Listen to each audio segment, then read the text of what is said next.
Welcome sa Araling Panlipunan, ika-6 na baitang.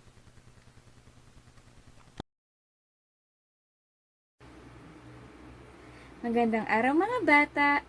Ako si Binibining Cheryl Jenny B. Felix, ang inyong guro sa Araling Panlipunan.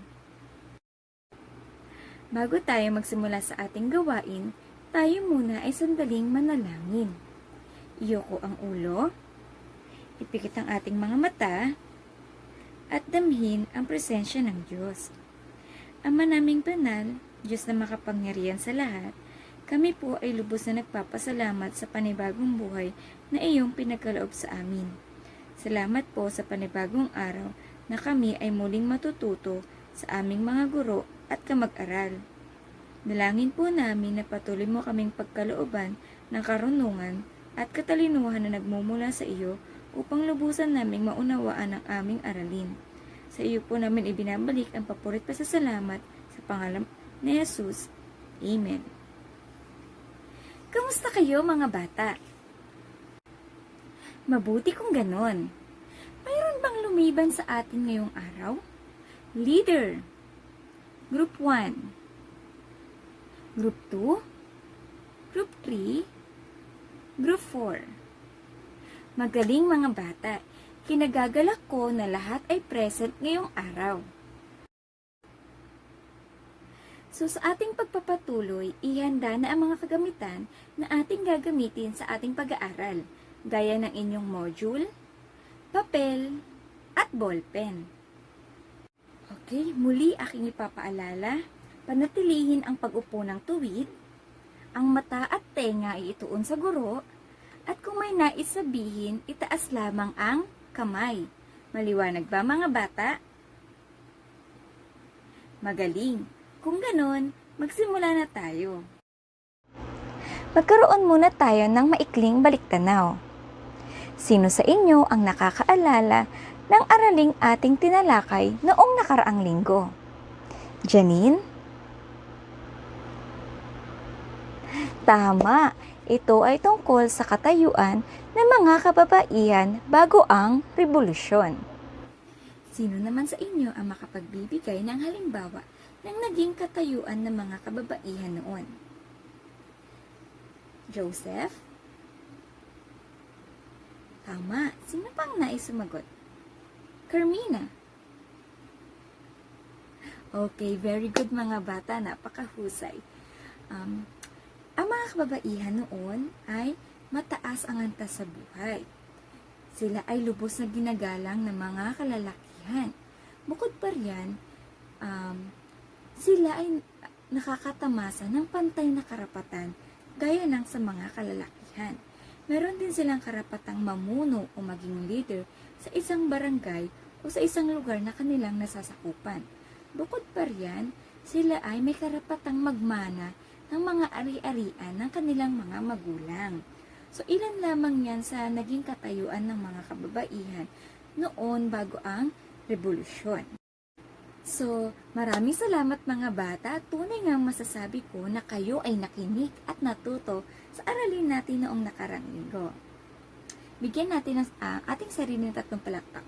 1, 2, 3. Ngayon naman, sa ating pagpapatuloy, mayroon akong ipapakitang larawan sa inyo.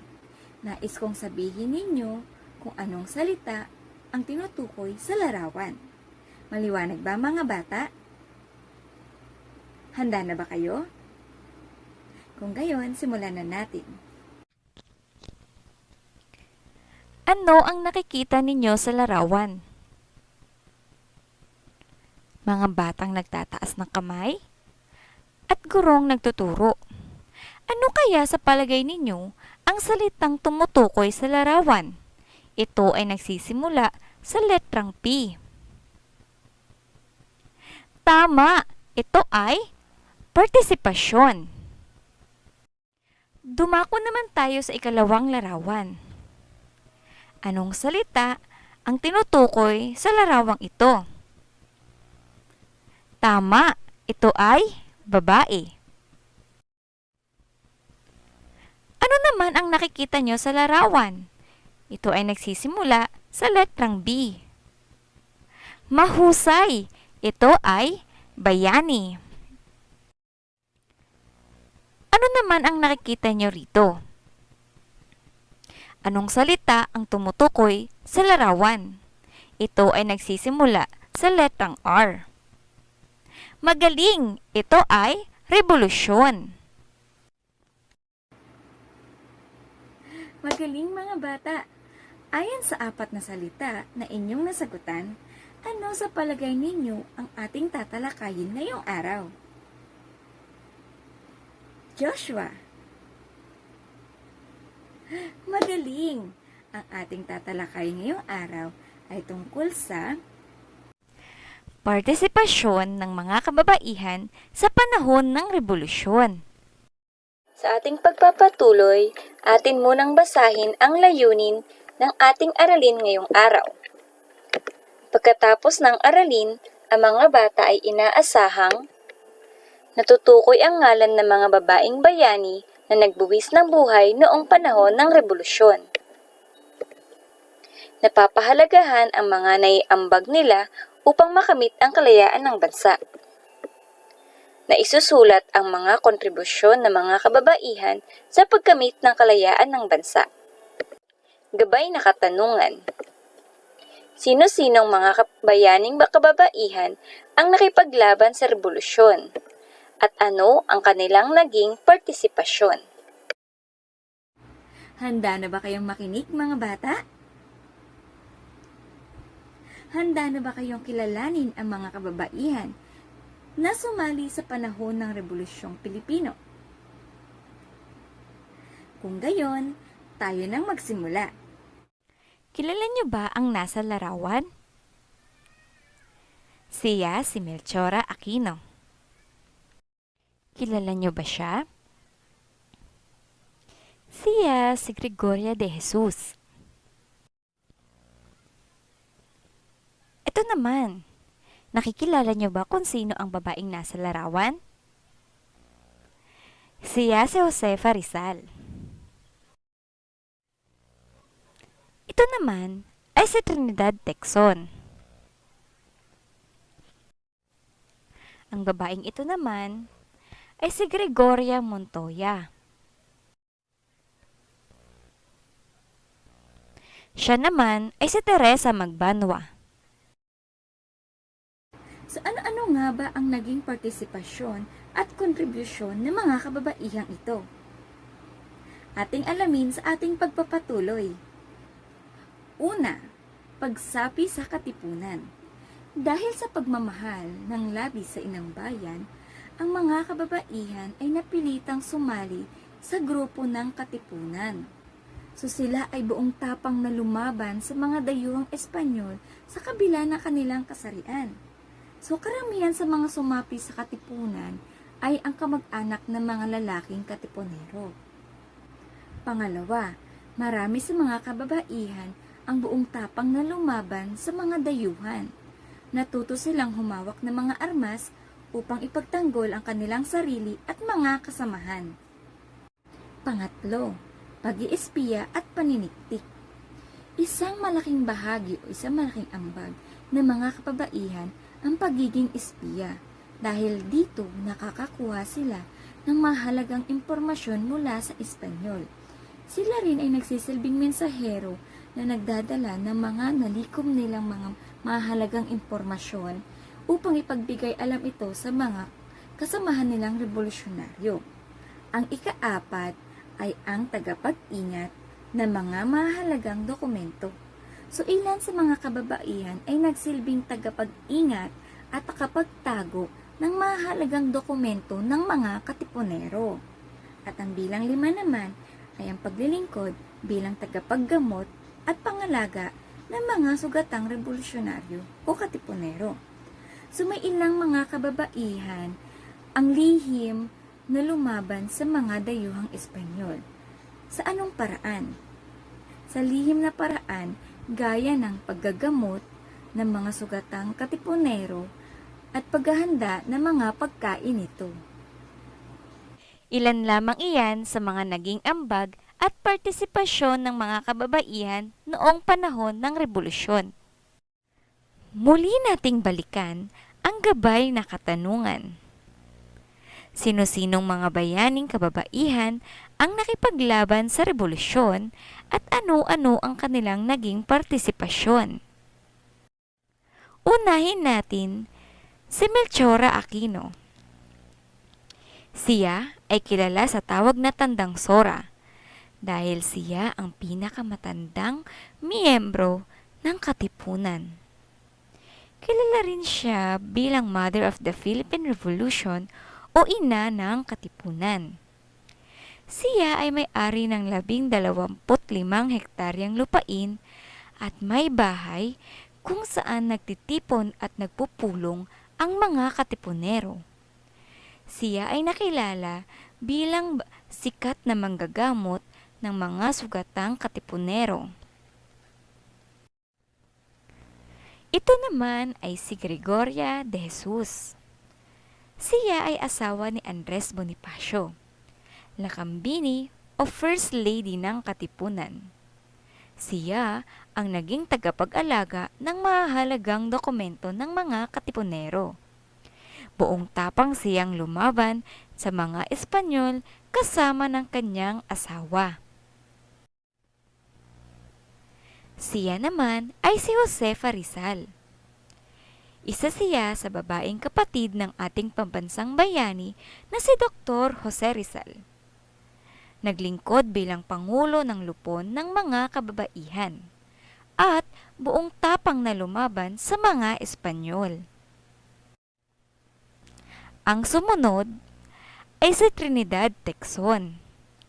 Siya ay kinilala bilang ina ng biyak na bato, Mother of Mercy, ina ng Philippine National Red Cross.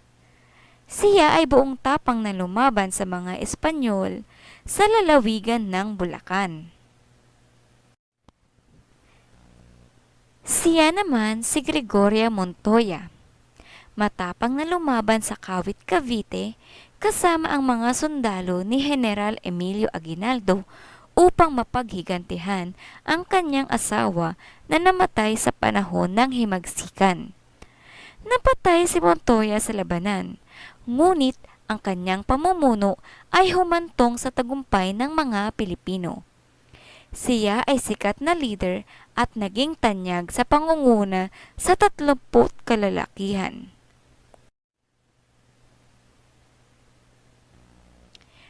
Ito naman ay si Teresa Magbanwa, isang guro at leader ng military.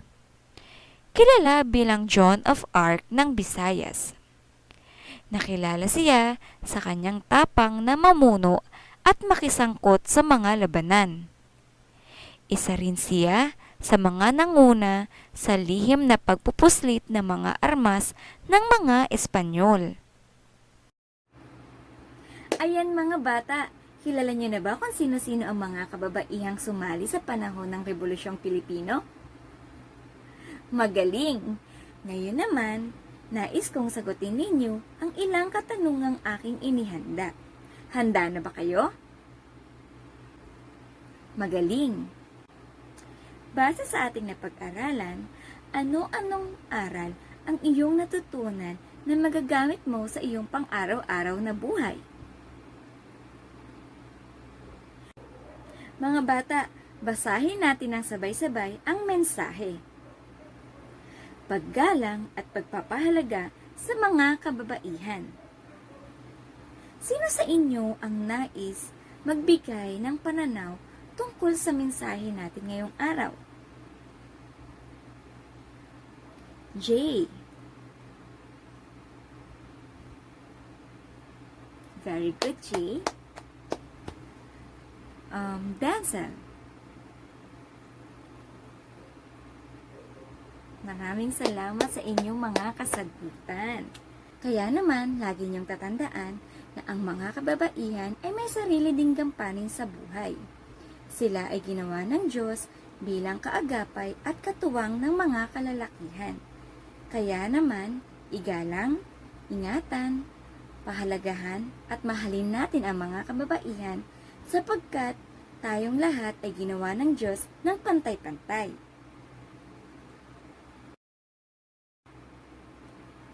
Ngayon naman, sino sa inyong mga bata ang nais magbahagi ng inyong natutunan sa ating aralin ngayon? Sino ang nais sumagot? Maraming salamat mga bata. Sa araling ito, ating nalaman na hindi lang ang mga kalalakihan ang handang mamuno at magbuwis ng buhay para sa ating bansa.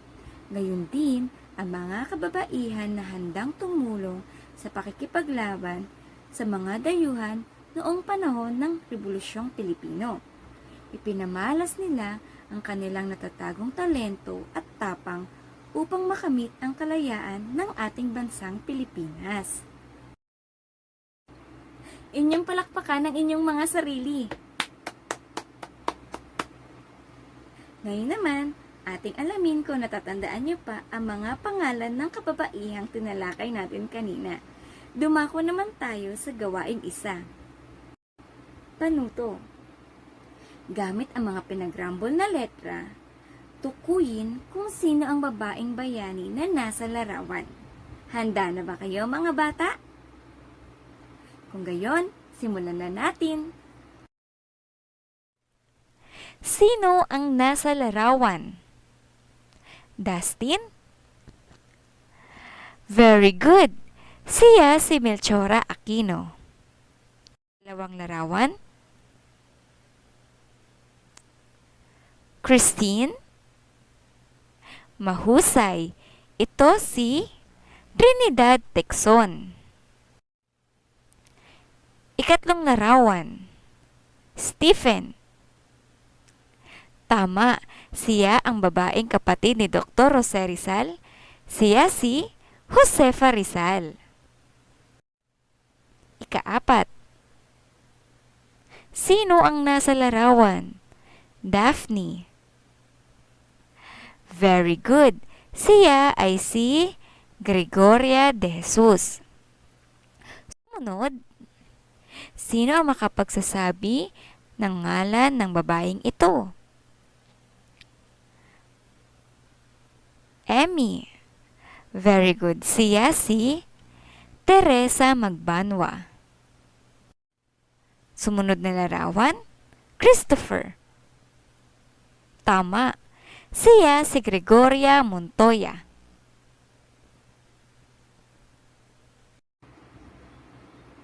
Ayan, napakahusay nyo talaga mga bata. Nais kong bigyan ninyo ang inyong sarili ng 5 palakpak na may pagmamahal. So, handa na? Ready, go! 1, 2, 3, 4, 5. Tadan! Ayan, isa lamang yan na patunay na talagang kilala nyo na kung sino-sino ang mga kababaihang lumahok sa panahon ng Rebolusyong Pilipino. Ngayon naman, meron pa akong inihandang ikalawang gawain. Panuto, thumbs up kung ang isinasaad sa pahayag ay nagsasabing kontribusyon ng kababaihang Pilipino noong panahon ng Revolusyon. At thumbs down naman kung hindi. Maliwanag ba mga bata? Handa na ba kayo?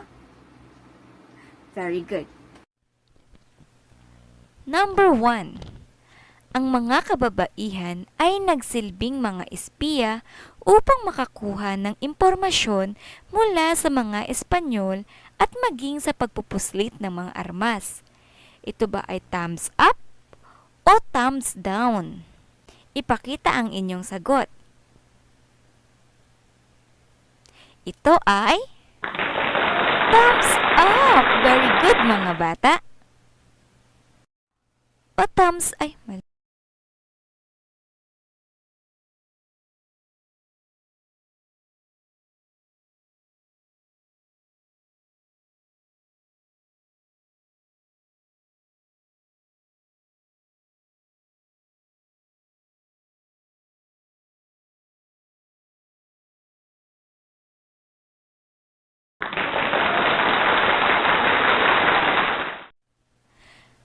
Dumako naman tayo sa ikatlong katanungan.